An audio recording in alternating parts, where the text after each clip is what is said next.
Oh, thanks, Marta.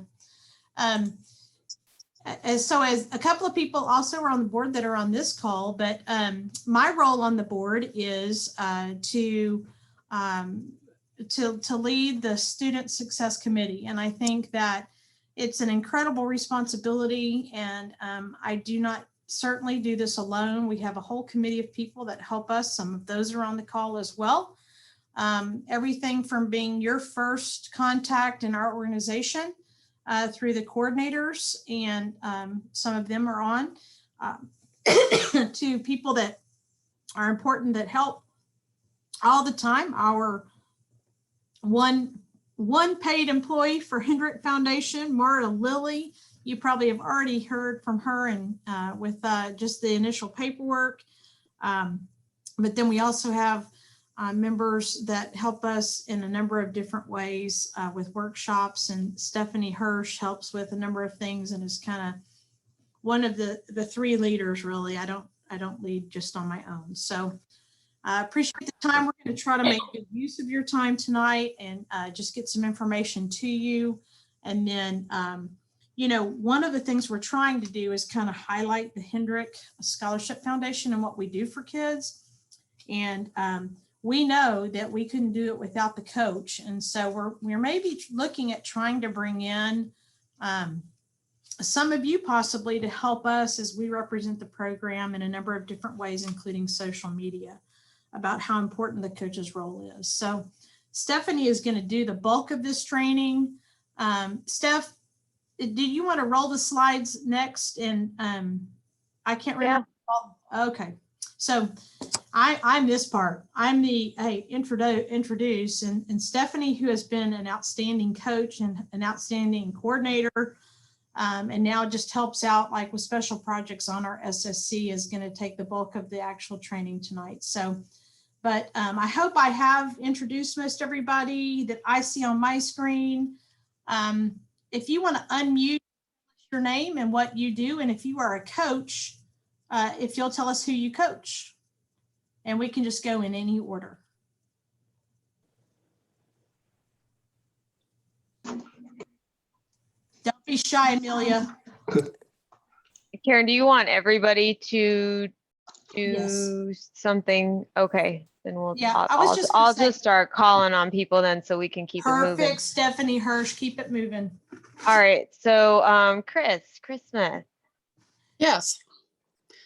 I've had 3 students with Hendrick so far, and 2 of them are still in the program, and I think it's a fabulous program.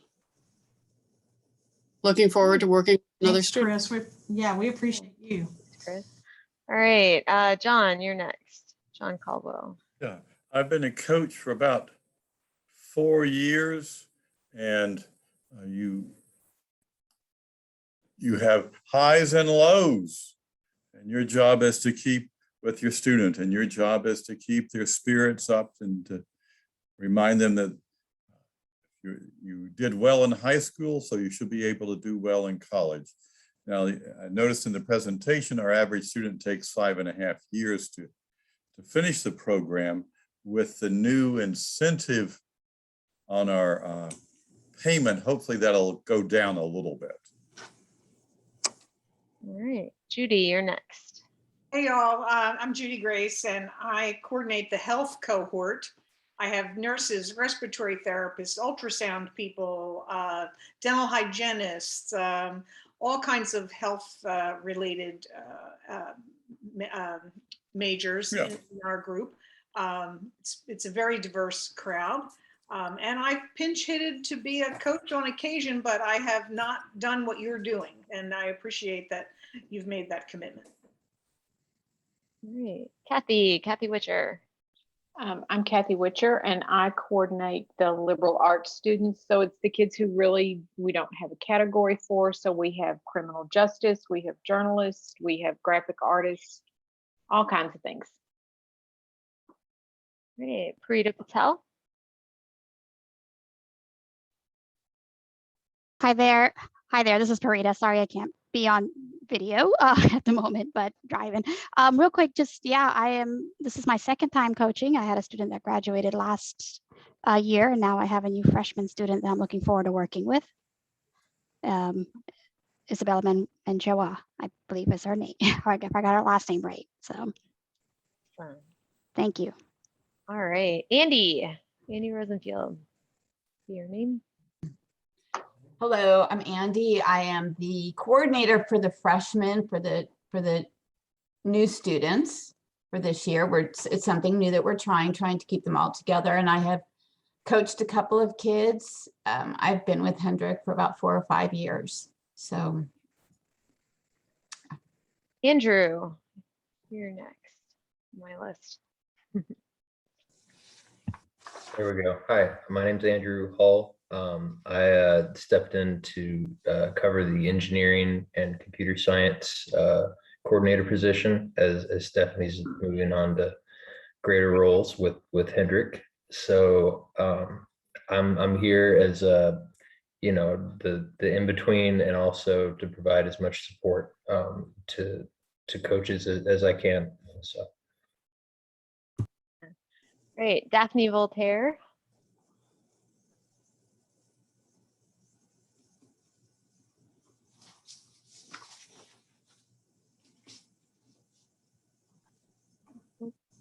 Mute or? I see unmuted, but maybe it's not working. Okay. I can come back to you, Daphne. Amelia.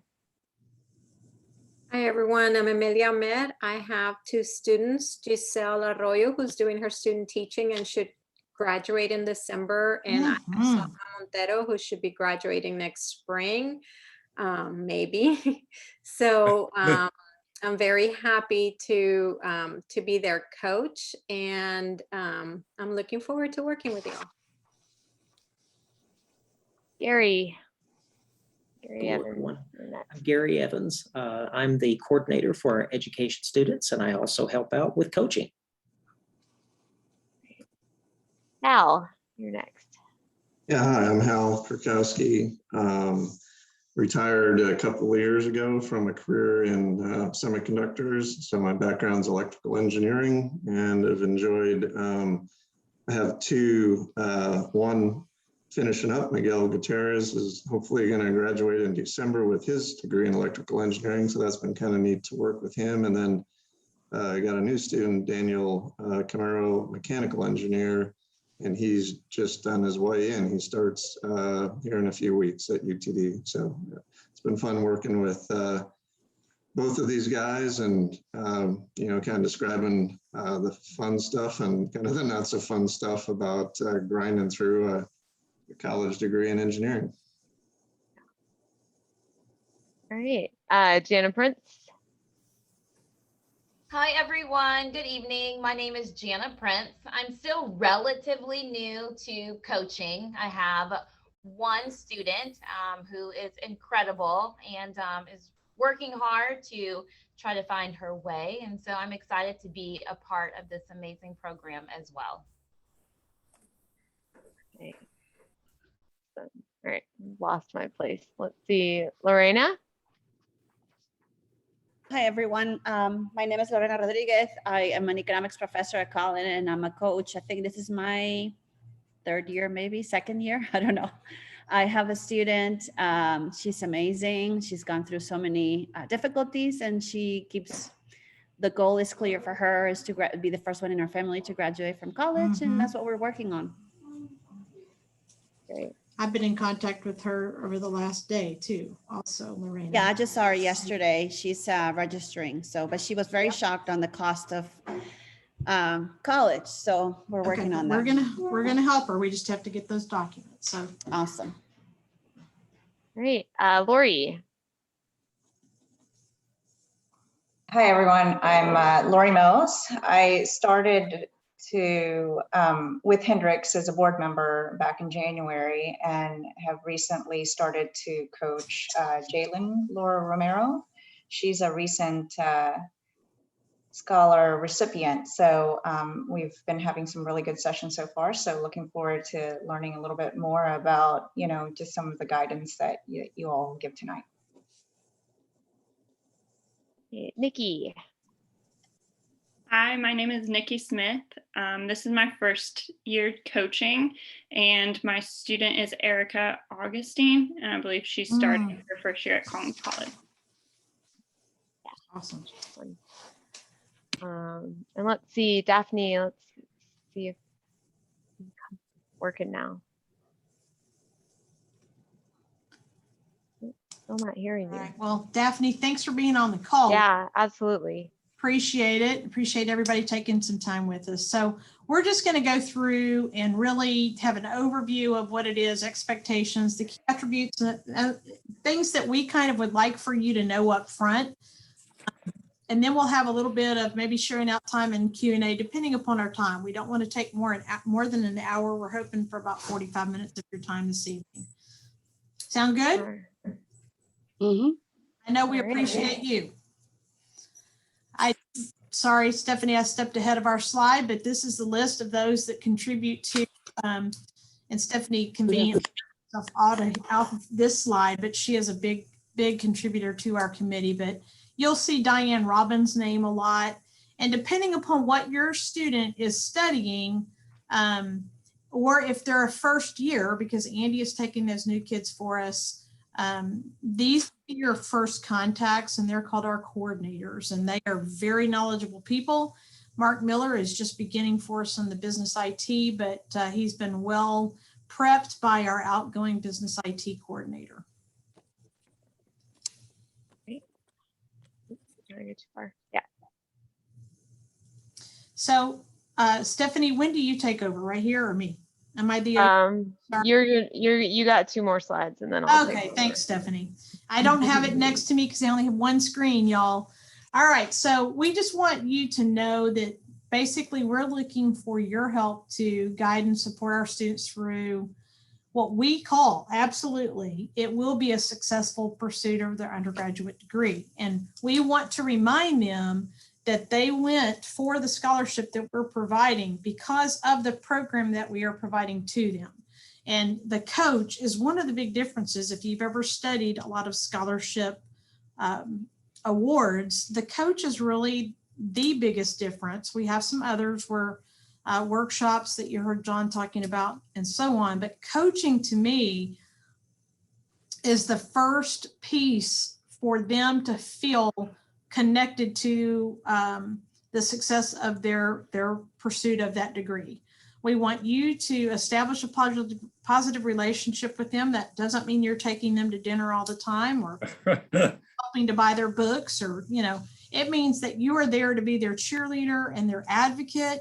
And it means that you are helping them to discern when is the appropriate time to ask a good question, to be respectful, but disagree maybe with an advisement appointment, which we have had many issues. These students don't know what they don't know. And most of us on this call have navigated that system. And we might be more likely to go, excuse me, if that doesn't make sense, it looks like I've already had that course. So is that the same as this course? Reading their degree plan. Most of them don't even understand that when they enter, they get a degree plan. And being familiar with that degree plan, at least asking questions about it. We're kind of at the point where we're really encouraging them to give their degree plan to their coach. First things first, so that you can kind of help watch them and watch what they're taking and ask them why they think they're taking that and so on. So we do offer the workshops. The tutoring is another part of the program that we are really trying to ramp up. And then, you know, we're going to be looking at, you know, the expectations we have for them. We really want them to understand. We want them to be academic minded. So right now we have 44 students who are attending, and this is an expansion for us, different universities. We have more than 70% of our students that have, and really above a, you know, a 3.0, have an outstanding GPA. And that's what we're trying to encourage. We don't want kids graduating with, you know, a 2.2. You know, we think that's not as easy to place as far as getting a job. So We have most students that take 12 plus credits. I can't read because my people are there. Stephanie, how many are taking? 25% take about, so a quarter of them take about 15 plus. Yeah, and we basically have, and Diane is our statistician, and we have our kids, you know, take about 5.5 years. And I will tell you, COVID increased that. We used to be at a 5.2, you know, so we really are helping a lot of kids come back out of, well, who knows? We just had another meeting today about COVID, but we're hoping to be able to see these kids really start to take off as they're in class, hoping that will make a difference for them, grades, credits, and everything. So that was kind of overview of the Student Success Committee and the student population at large. So now we'll move into what you guys are all excited to talk about, right? The coaching part of it. As Karen mentioned, the coach is the number one first person that the students should reach out to. And also, as she mentioned, that doesn't mean you're doing everything for our students. You're just there as a support system for them. Sometimes it's nice to have someone with a different perspective outside of where they're coming from. And, you know, no one is going to be perfect, the perfect coach, but really we're just there to do what we can and to, you know, meet whatever needs that they have, or, you know, if they ask a question and you don't have an answer, all of the things that Karen was talking about and all the people she introduced earlier are your next line of defense there. So, you know, like I said, no one is expected to be perfect, but we're going to go over some things that kind of help, at least I have found have helped me be a better coach, things that are reminders or just some sort of tips and tricks. So we're going to start out with some of our expectations. So we sent these to you at some point over, if you are a continuing coach, the coordinator probably sent those to you. If you're a new coach, I think I sent them to you. And these are just some things that we talked about are kind of best practices for being a coach. So first and foremost, it is about communicating with your students. Communication is the biggest part of this. So you really want to develop a relationship, and that relationship looks different based on who you are and who your student is. But we really want them to be able to trust you and you to be able to trust them, or, you know when to ask the right questions. And so that involves reaching out on a regular basis. It doesn't always have to be a long meeting or a long phone call, or however you are getting together. It can be something smaller, but you know, a text message or an email, just to see how they're doing. But it is important to maintain regular contact so they remember that you're there and are on their side. It's important for you to be aware of the grades and academics for your students. We find a lot of the time they're not going to be very forthcoming on that. And so I am often having to ask. This has been a struggle for me in particular, in that sometimes the students I coach aren't very willing to share. So it's just keeping on top of those things and asking about that. But grades and academics are just part of it. So it is important to show an interest in the other things that are going on, how they are feeling, how they are doing at home. A lot of these students are living with their family, or, you know, having to provide support, whether that's paying for part of the bills at home or paying so they do not have to live at home. And so it's important to be interested in that part of things as well as just what they're doing for fun too. Sometimes you get some good stories out of that. And then it is good to kind of probe areas of need, asking students not just how they're doing, but what can I do to help, or what can I do to make things better, both academic and personal. As Karen alluded to earlier, the expectation is not that you're solving all these students' problems, both in school and out of school, but it's important to be an outlet for them, and then, you know, escalate as needed, depending on what those things are. All right. So communicating with students, number one, most important job. But another thing too that we kind of have as one of our expectations is communicating with our coordinators. So Karen showed you the list of coordinators that are for the various fields of study. And if you have a student who is not a first year student, you've probably gotten a lot of messages from that particular coordinator. And those who have first year students, you're getting those from Andy, who is the coordinator for those students. And then as your students move into their next years, they'll go into their field of study group. But it is important to communicate with the coordinators so that you can let them know, we have a question or an area of need, and those coordinators can get the resources you need to help with that. They're sort of your next line of defense. It is, important to raise questions that the students might have that you can't answer. Oftentimes the coordinators, even if they can't get it themselves, that just is a place for you so you don't have to be seeking out all of the answers yourself. Communicating with the coordinators also helps you keep track of upcoming Hendrick Scholarship Foundation events. So just because you're a coach doesn't mean you can't also participate in some of the other fun things that we do. And when they involve the students, all the better, because then you can catch up with your student at that. So that could be something like taste, or it could be something like a volunteer event that we do, or I know there's lots of other fundraising activities that have been going on lately, but the coordinators can help keep track of that too.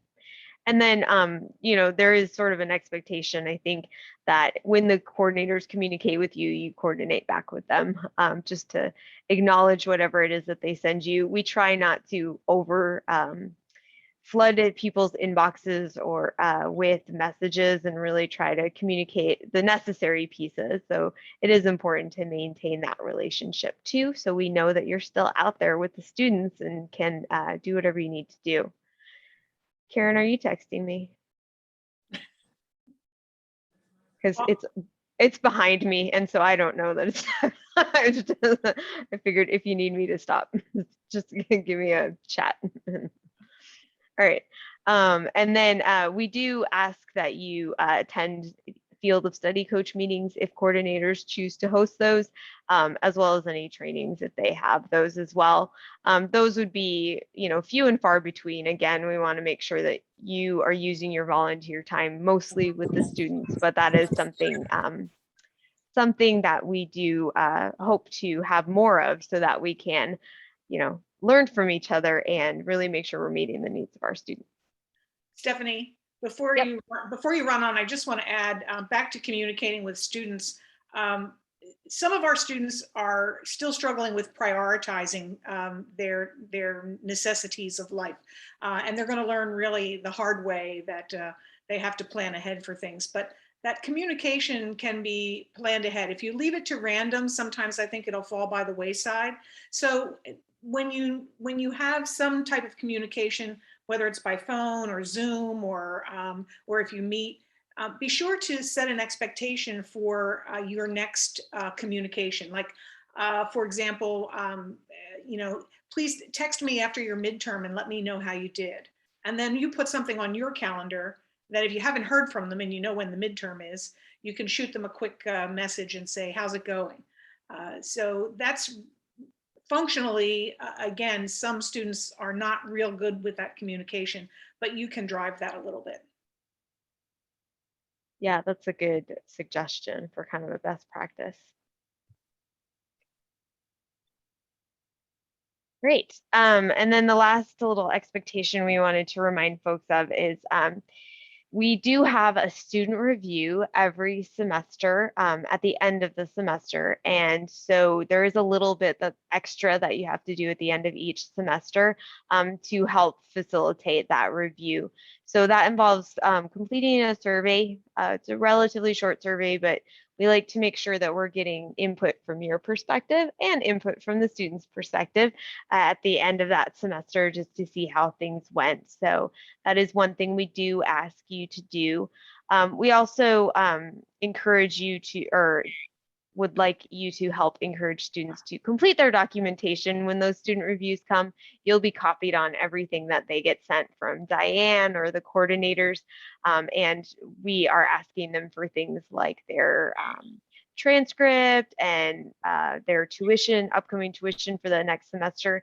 And we are asking that not to micromanage them or not just because, but that all informs the level of funding that they get from the scholarship the next semester. So encouraging students to do that is not just, to be following through with expectations, but it's also what's going to get them the money they need to help put towards their tuition.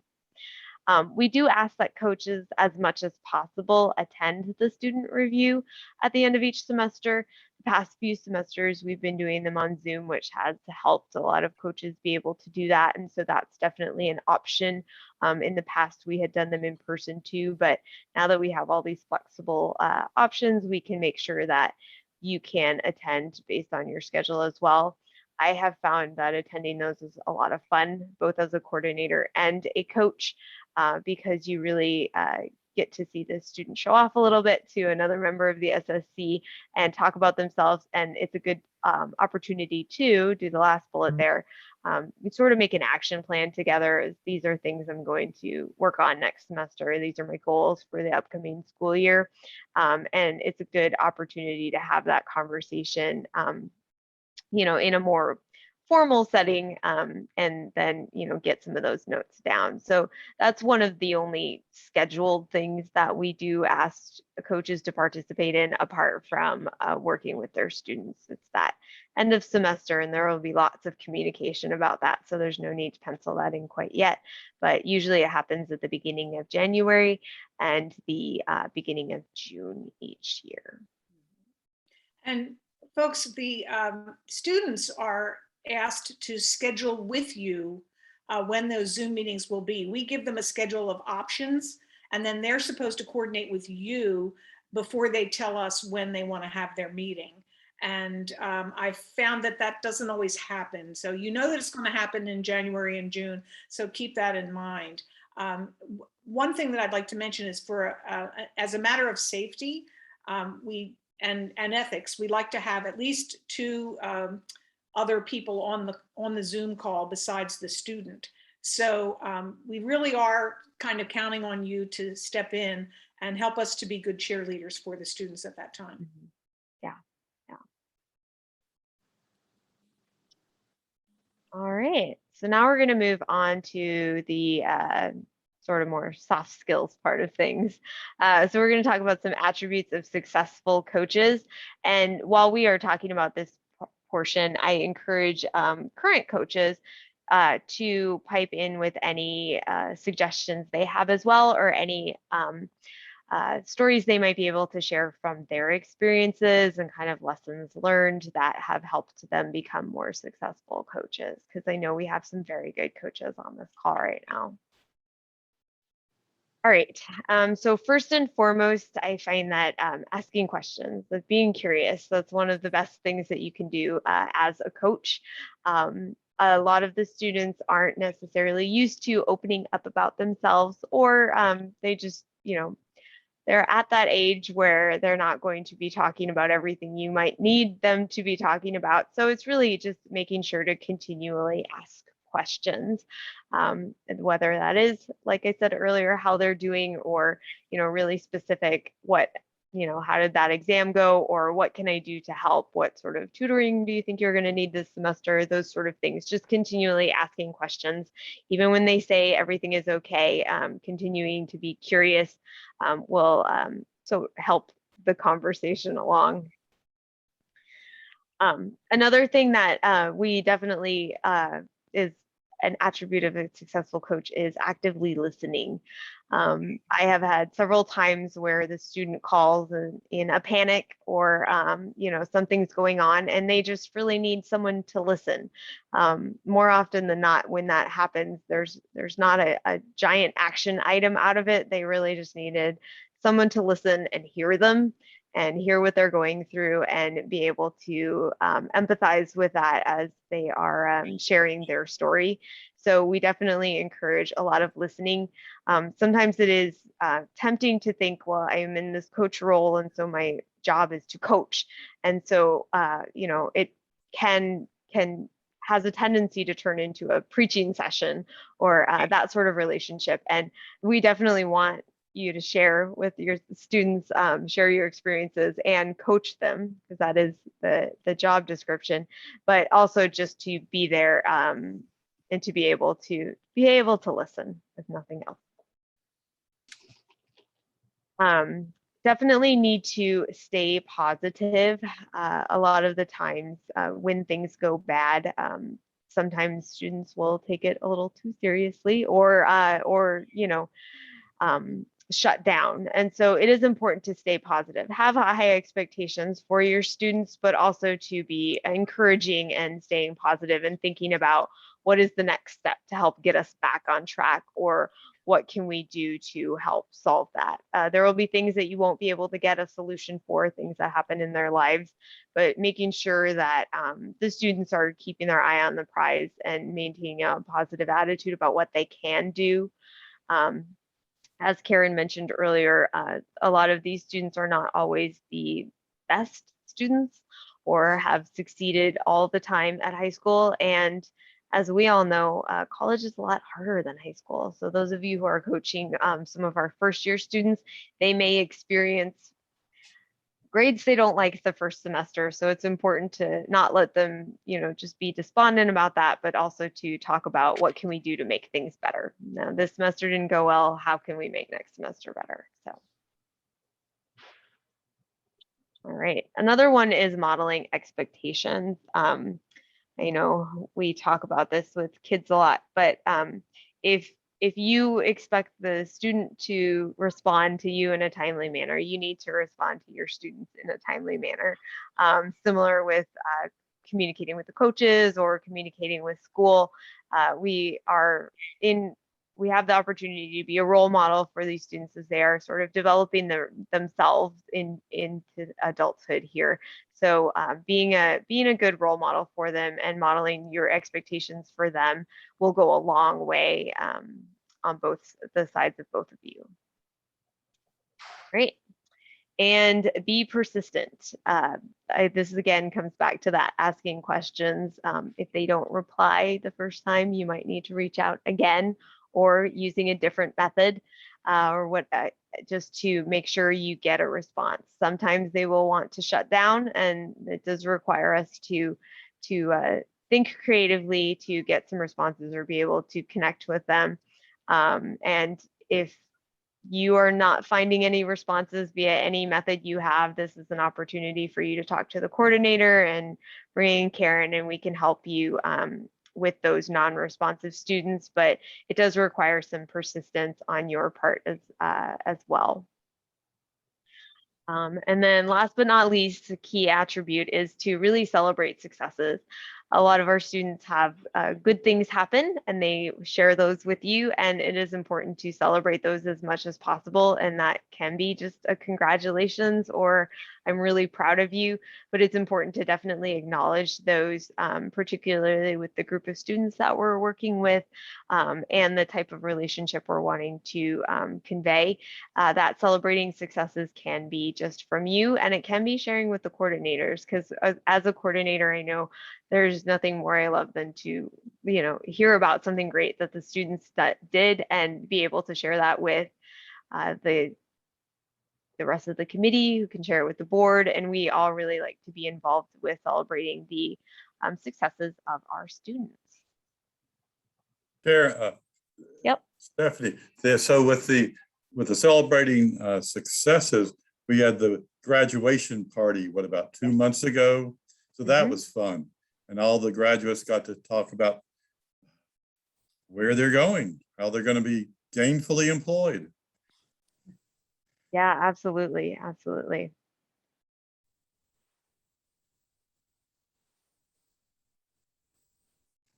Great. Do any of our other existing coaches or coordinators have anything they want to add about some key attributes that we should keep in mind, or any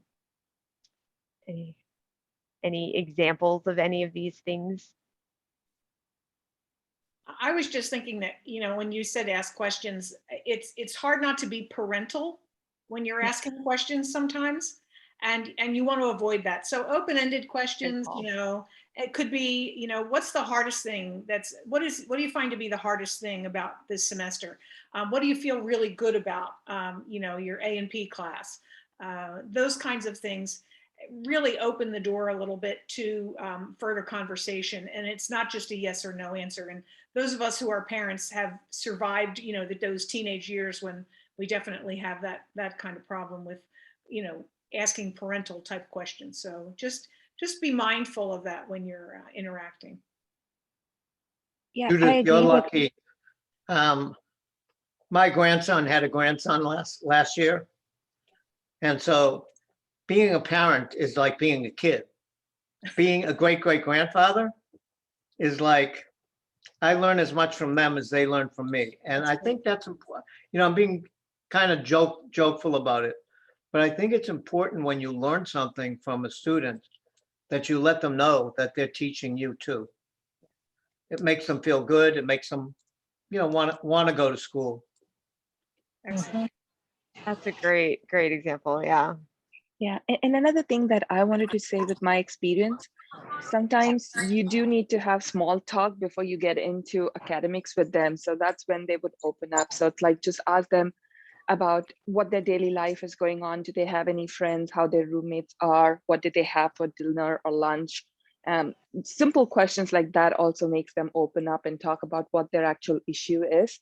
And sometimes you would get to know what it is. Like they would say, oh, I've been binge eating, meaning that they've been stressed. So, you can say, okay, you've been having too much of late night snack. Is it that you like it or something is stressing you out? What subject is stressing you out? How can I help you? So that's a good way to go ahead and find out what's happening in their life as well. Yeah, that's a wonderful suggestion. Yeah. Yeah, it's best not to always open with, how did that test go? Sometimes you'll if you ease into it, you have a better response.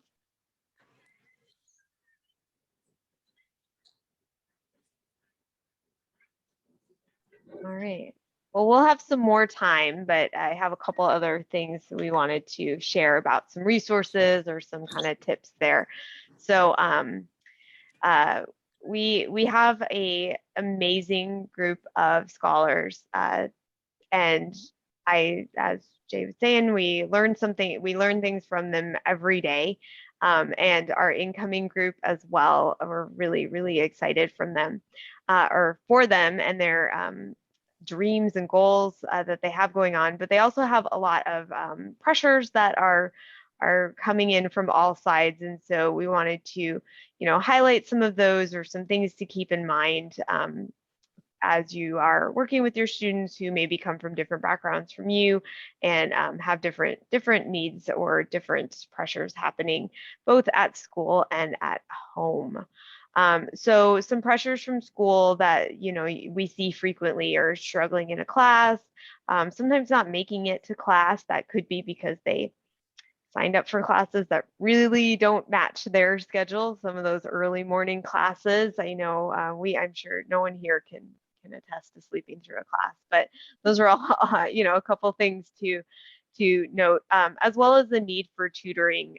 This one is challenging. I find sometimes we have to pull this out of students, and it's really important to help them see that that's okay. It is okay to need help, and there are lots of resources for them to get that help. Encouraging them to get that help at school is obviously our first stop, but we're working on expanding our tutoring offerings through the foundation as well. But just letting them know that that's okay, and figuring out if that's needed. I ask my student at the beginning of every semester, let's look at your classes. What do you think? What should we start thinking about tutoring for? Especially for those kids when they get to their upper level classes as well. And by tutoring, that can be just whose office hours are you going to put down in your Google Calendar for every week? The workload is difficult as well. It's different from high school, and it gets to be a lot. So that's something that usually comes up and is a good thing to talk through with them about how to time manage and that kind of thing. And then if there are any possible disabilities or any mental health issues that are coming from their stressors at school, that's something to keep an eye out on as well. And then the pressure from home or work. A lot of our students, and this is something, you know, you will learn as you get to know your students, and those of you who have been coaching the same students for many years have learned a lot about.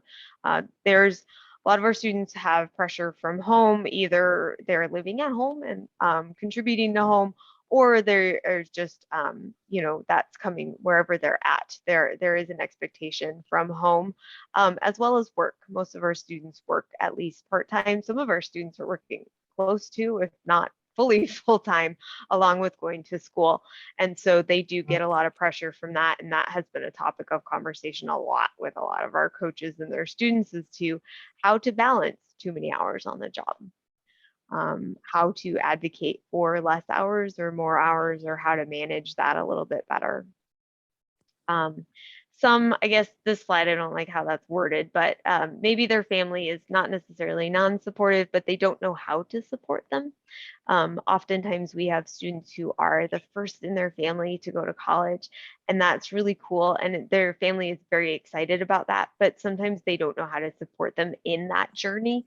And so that's something to keep an eye out for, and something that as a coach, you can fill that role, since you might have that background or be able to empathize with that a little bit more. And then some of our students do have a responsibility for caring for their family. That could be parents, grandparents. Sometimes there's a lot of babysitting of their siblings. And then we do have scholars who maybe have their own children. That might not be right now, but it might be later in their journey. And so that is something that is usually causing a pressure, and it's good to be able to find out about that, or you know, just give them an opportunity to share their feelings on that.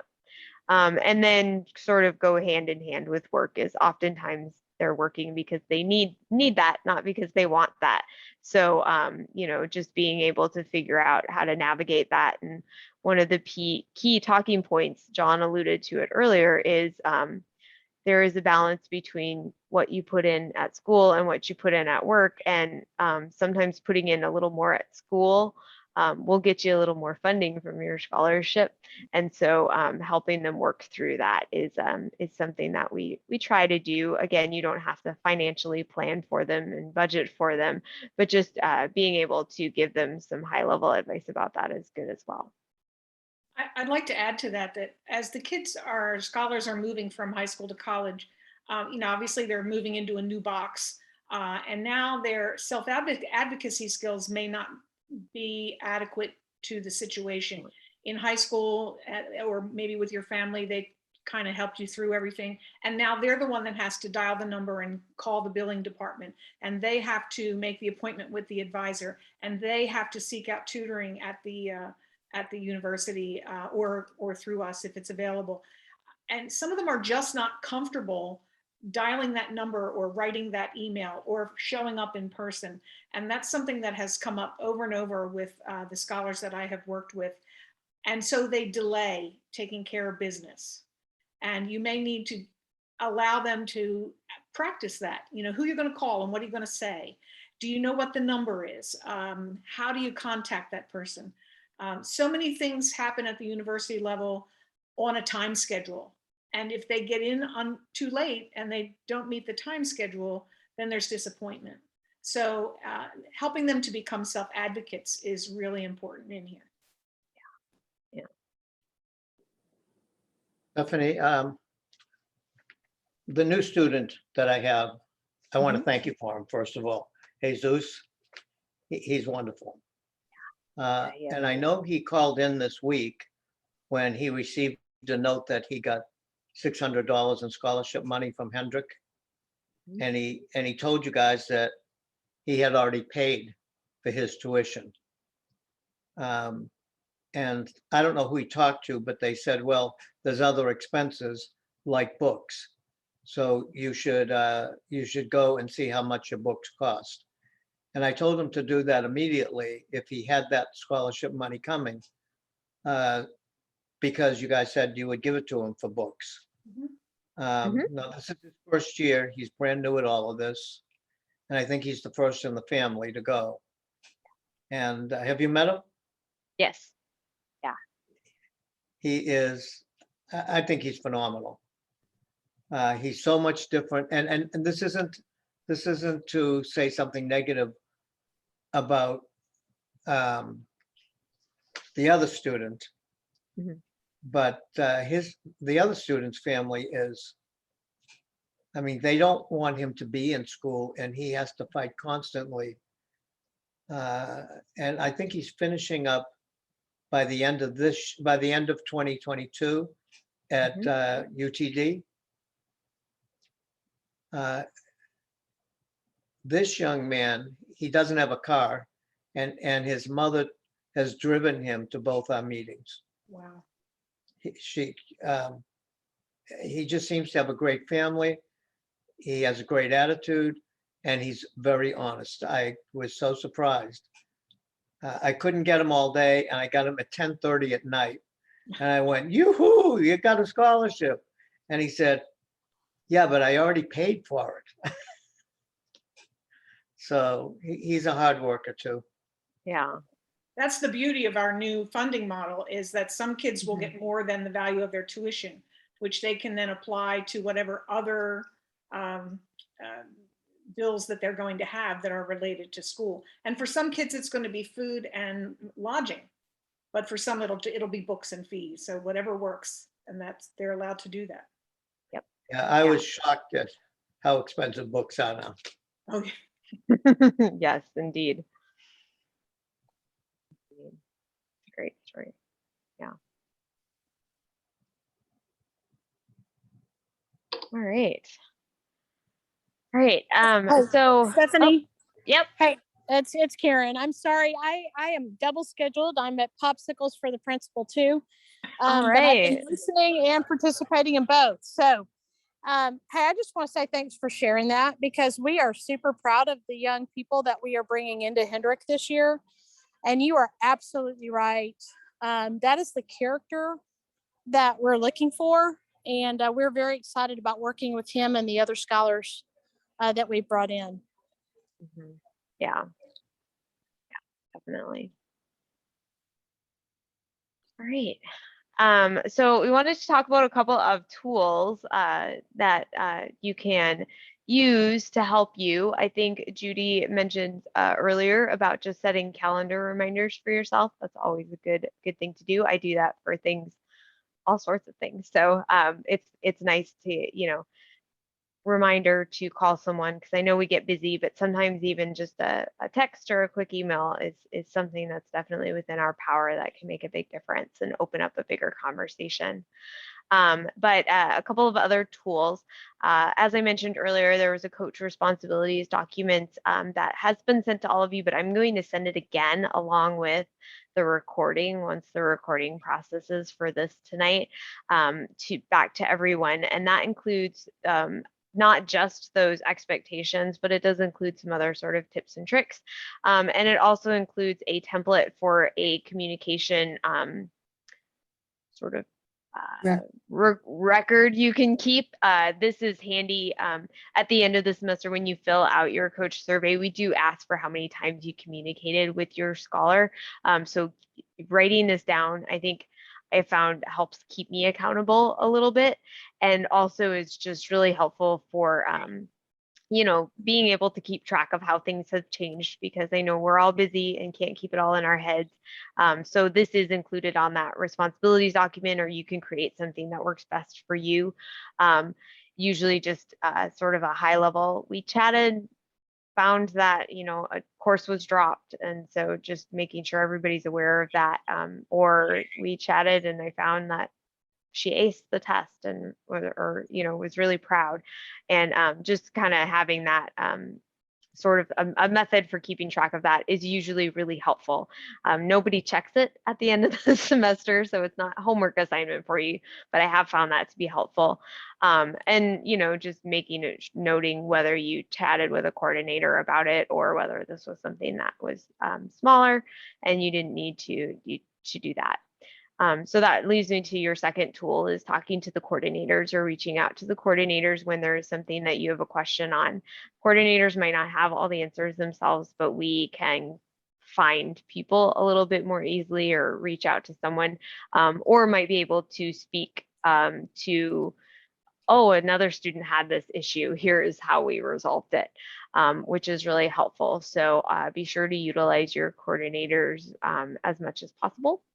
And then the other thing I have found as a coach that I have used a lot is the academic calendars and school websites. I have a couple of students, one is at UNT, sorry, and one of them is at UTA. And so I will go to those websites and get their calendar so I know what the important dates are. I have also used those websites to help find information. Sometimes the students will say, I just don't know who to talk to, or I don't know what the academic advising hours are, and all of that is available on the school website. And so sometimes it is just saying, hey, I found this link, check this out, you should call this guy, or those kind of things. And it takes very little from us to do a little bit of Googling. Now, we always want the students to do that on their own, right? But it's good to know that that's available for you. Kind of related to that is the degree plan. Some schools have degree plans that are available publicly, but that is something that we encourage all students to submit to us each semester. And so having that in your pocket and being able to reference that with your students is really helpful as well, so that you can make sure that they're making progress towards their degree. It means a lot more when it's in the last semester. I know Kathy is on the call. We had some back and forth with one of the students that I coach and figuring out, is she actually finishing in this last semester, or is there another requirement?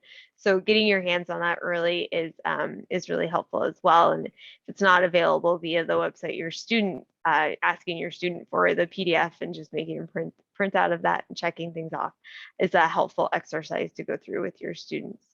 But those are kind of a few key things to keep in mind as sort of tools to use as you're moving forward with your relationship. And the degree plan that's published on the school website is generally going to be a 4-year degree plan. And as we've said, a lot of our scholars take 5 to 6 years to complete their degree. So individually, their degree plan needs to change out a little bit, you know, like really, what are you going to be able to do this semester and what are you going to be able to do next semester? Where this comes into play is when certain courses are only offered in the fall, or they're only offered in the spring, or the student thinks they can just pick it up in the summer. Wrong, it's not offered in the summer. So they have to make a plan around that, and it should be individualized, which they should be discussing with their academic advisor. Yeah, that's a good point too, in that you're not going to have all the answers, and it's not your responsibility to complete the student schedule for them or to, you know, totally advise them through that. We're not academic advisors. Maybe some of us are, but I know I'm not one. But so my role may not be telling them what class to take, but maybe saying, let's talk to someone who can tell you what class to take, or just reviewing that suggestion and saying, yeah, that looks good, or oh, maybe this is a question that you should ask or find out a little bit more about that. So sometimes it's being aware that maybe you don't have the right answer, but you're aware and can advise on who to talk to get that right answer. And that's where utilizing some of those resources can be helpful. And Stephanie, you mentioned the coach survey, and we haven't discussed this, but it just popped into my head. It wouldn't maybe not be a bad idea to send that out in advance, maybe early in the semester, so that the coaches can be a little more reflective about the kinds of questions that we ask.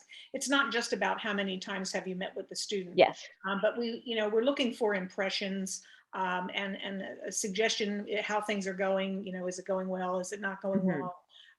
And I think sometimes if you kind of know what you're looking for, you know, and it's not very specific. They're pretty open-ended questions. And honestly, if you never saw the survey, you could still fill it out without any difficulty.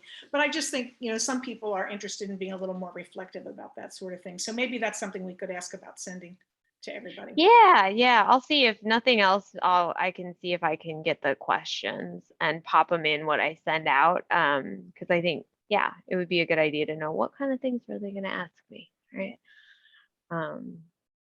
Cool, that's a good idea. Make a note of that. All right. Stephanie? Yep.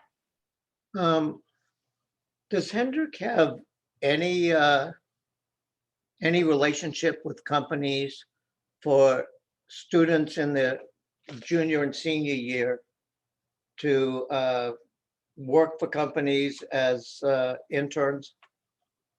I'll take that one, Stephanie. Yeah, okay. Yeah, we are in the process of, we are ramping that up. We have some real good help from one of our board members named Lynn Markle. As a matter of fact, I got an email from him today, and I know he's very interested in helping us and help some of our seniors last year, but we're trying to now attack we introduced some of the programming to our juniors or junior-ish kids last year. We're trying to get that backed up into the fall of their junior year. So that's what we're looking to work with this year to get internships. And we have made, we are reaching out to our board members and others in the community to try to see about local internships. Even some for some of our kids that are a little bit further away from the Dallas-Fort Worth area. So we have that is on our, if we're going to grow an area this year, we're trying to grow two. Actually, it's tutoring and our internships. We also have a really good program in place for those that are graduating for our first semester senior and second semester senior kids that actually preps them incredibly well for a future position, for interviewing, resumes, and the whole bit. So we are currently working on our internship and trying to get these kids experiences before their graduation. Yeah. Okay, I think that's very important. Yeah, absolutely. We agree. Yep.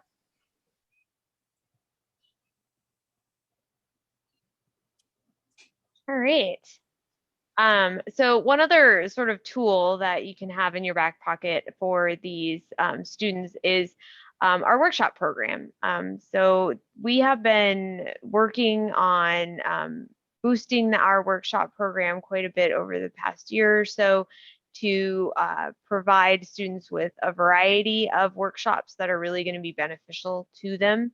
So this is just a little example of some of them. So we did have one that was specific to the engineering students. We had a super awesome, Nikki, you can say I said that, a super awesome engineer come in and talk to us about some of the various career paths that you can have as an engineer, since a lot of these students just knew engineering at school and not engineering in practice. So we'll have some more of those coming up, some sort of field of study ones. We also have a lot that are really just about, best practices in life. So we have a couple of financial ones, and we actually just got a new partner to help us look at some sort of personal finance workshops and helping students understand a little bit more about budgeting and saving and all of those pieces that none of us really know until we have to experience what a loan is like. We have also had some job placement type workshops from a variety of sources, and a couple related to next steps. So there's that putting your best foot forward one, and then we had one about transferring, and we'll try to do that one regularly as we have scholars who are transferring from College into a four-year university or another transfer, since I know we have a couple of first-year students who are transferring slightly differently or have plans for that. We have done most of our recent ones via Zoom, and one of the things that has been nice about that is that we have been able to record them. So we are amassing a sort of library. Yeah, a library. There we go. A library of workshops that we have recorded that our students can look at later on, and they can watch. And even if they weren't able to attend in person, they have this great resource there. And we also have a quiz for them if they want to have it count towards their workshop requirement. All of the scholars are expected to attend. In theory, in moving forward, we'll attend 2 workshops a semester. And so having this library is going to help them do that. And, there's nothing that says they have to stop at 2, but this is another place. Again, you might have to have all the answers for them, but you can encourage them to attend a workshop that's coming up and be able to if they attend in person, ask questions and get their credit then. And if they can't, then they can take that quiz and get their credit that way as well, as they are working towards that participation requirement for Hendrick. And then also with the putting your best foot forward, that was by NTT Data. And as an expansion on that, Lynn Markle, who was CFO for Floor, had interviews, practicing job interviews, and that counted as a workshop. And then you would work on your LinkedIn profile, and then NTT Data would practice with you on real job interviews, because both Lynn and NTT Data HR have interviewed over 1,000 job applicants, so they can give you very good practice before it really counts. So my job is to coordinate the workshops, so we will be expanding on this, but this just shows you a flavor of what's available for them.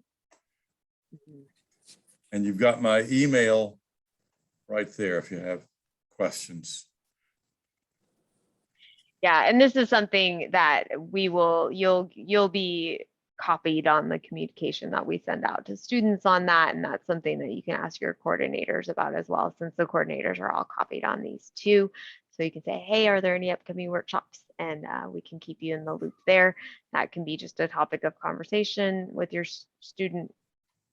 Are you going to attend the workshop? No? Okay, well, keep an eye out for the video or things like that. Just to keep them accountable, and remembering that that is something that they have to do to make sure they get their funding the next semester, yeah, which is important. All right.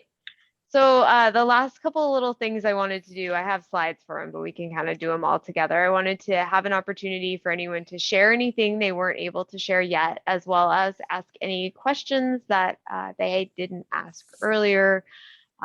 If you don't have the question now, you can always ask it later via an email, but while we're all together, we can see if we can share and get some answers that are needed. I just wanted to start off. I don't have a whole lot to say. This is my first semester in this actual position, but I had the privilege of running through the end of last semester with Stephanie as still acting coordinator. She's still providing me with a lot of help, but I think her experience as a coordinator and as a coach gave me a lot of insight into the range of kids that I say kids, they're students that we have. We already talked a little bit about not parenting people, but also not being their friends. And over the course of the kind of end of semester reviews, I saw a lot of students who were really on top of all their stuff, and that had a great semester, or even didn't have a great semester, but were very aware of their situation and very cognizant of the next steps they needed to do over the summer. And I saw a lot of students that maybe they had either they had an impression that they knew exactly what they needed to do, but they definitely wanted you to know that they knew what they needed to do, almost like they were, this is kind of their first introduction to the real world, and this is their first opportunity to impress somebody. And kind of knowing, as the coach, as knowing the steps that you're going through with each individual student, you will kind of know what they need versus what they think they need, and kind of offer some subtle insight as to that's great. I'm really glad that you're proud of yourself, but here's some other steps. Here's some recommendations. You can only do so much to recommend, but I think that y'all are the first stage in offering them a lot of students some support and some assistance that they would never have seen or haven't seen yet. So I'm really proud to see so many people willing to help on that. So thanks again. Yeah, thanks for that, Andrew.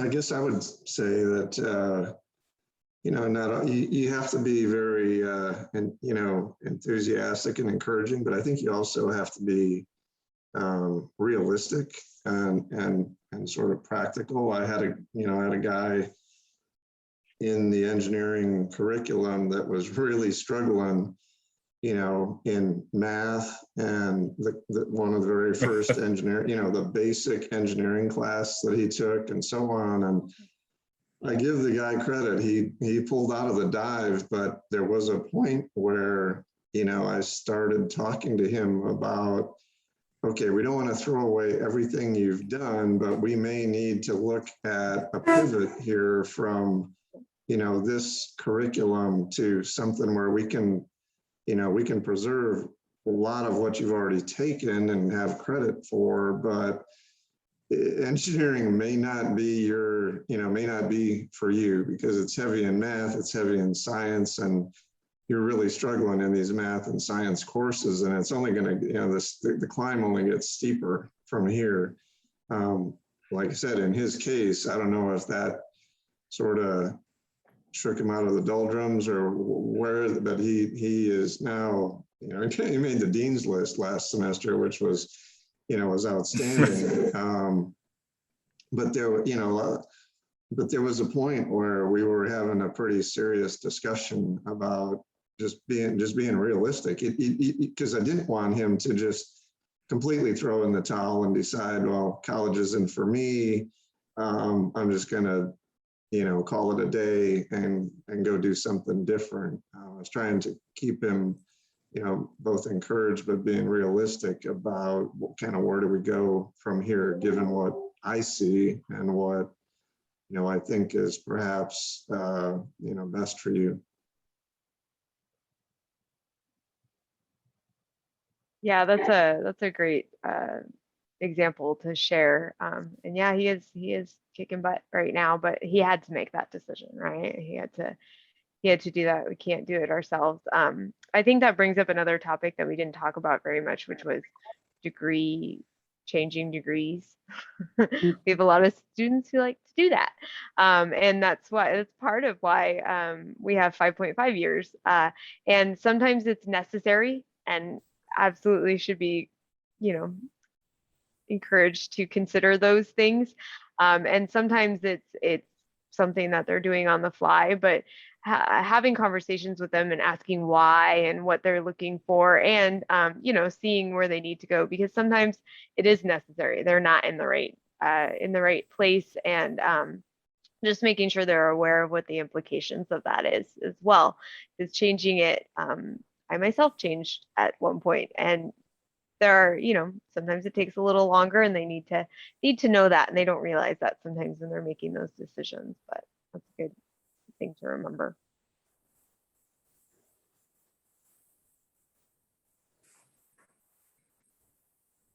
All right. Any other good stories or any other questions? I had an interesting couple of hours with my grandson this week. He is one of the most dressed down people I know, and he's out applying for jobs. And so he says, Pa, that's the way people dress in Plano, and it's very, very wealthy city. So we walked through Stonebriar Mall. It took us about 35 minutes, 40 minutes to do both floors. And then he's never been there. This was just yesterday or the day before. We went down to North Park Mall. And he was amazed at the difference of how young people dressed in North Park Mall as compared to Stonebriar Mall. So he saw it in reality. And then he saw stores he had never seen before. and prices he had never seen before. Yeah. So he realized, you know, just a whole new vision of what he should be trying to attain. And it was, I don't know what made me think of it, but the 45 minutes in North Park Mall changed him a lot. So sometimes seeing is believing. He won't believe you, but he'll believe North Park. Yeah, and now I'm probably going to be broke buying him clothes in North Park instead of going to Stonebriar. Yeah. What is he applying for? Is this like an attorney, or I mean a law office, or? No, he is, you know, his mother and father both are massage therapists. And believe it or not, my son and his wife are making $50 an hour. And they're not even working for themselves. They're working for a massage therapy store. Yeah. He's going to massage therapy right now.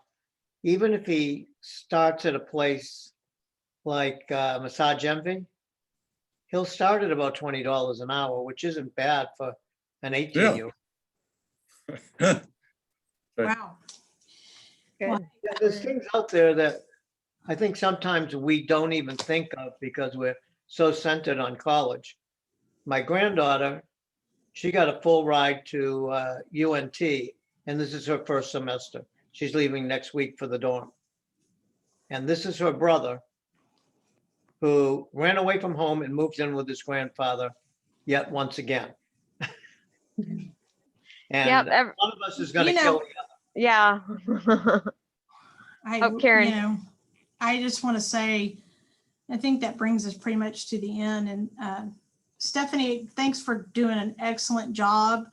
I'm very sorry to the group for being kind of divided with my time. Stephanie, you're not going to find better, and Judy for helping out by being the color commentator, and Andrew and John, for those of you that contributed. Coaches, we want to support you. Our goal is to get you more communication this year so that you can help us with our students. Okay. So once again, we just appreciate your time. Let us know what you need. Okay. Please don't sit out there waiting and being frustrated with your student. That's one of the things that I do is I go and track down some of our students that suddenly go silent. So feel free to reach out to your coordinator at any time, and certainly even me. My email is knoble@Hendrick Scholarship. So .org, and I'm available to you guys anytime. Okay. All right. Thank you. Great, thanks. Marta. Thanks, Thank everyone. you. Thank Good luck. you.